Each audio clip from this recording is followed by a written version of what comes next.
దేవి నామానికి మహిమ కలుగును గాక. మరొక వర్తమానంతో మేము ముందుకు రావడానికి దేవుడు నాకు కృప చూపిన దేవాది దేవునికి మహిమ కలుగును గాక. చూడండి, మనకు దీర్ఘాయువు ఎలా కలుగుతుందనే మాటను మీకు తెలియజేయాలని ప్రభు పేరట నేను ఆశపడి ఉన్నాను దేవుని బిడలారా.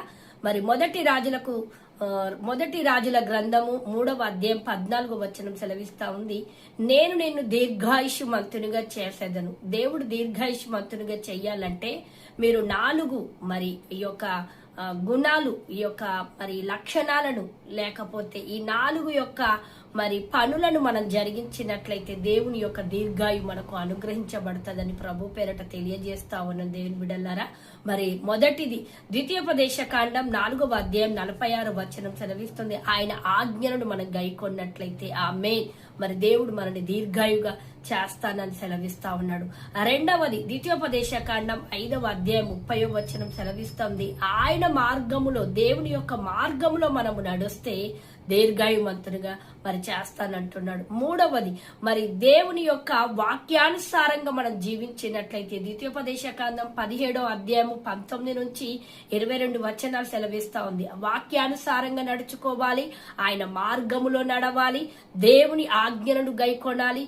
నాలుగవదిగా తల్లిదండ్రులను మనం సన్మానించటం వలన కూడా మనకు దీర్ఘాయు వస్తుందని ప్రభు పేరట తెలియజేస్తూ, మరి అంతకంటే విలువైనది ద్వితీయోపదేశ కాండం 30వ అధ్యాయం 20వ వచనం సెలవిస్తా ఉంది, నీ ప్రాణమునకు మరి దీర్ఘాయువు మూలమై ఉన్నది. ఆమేన్.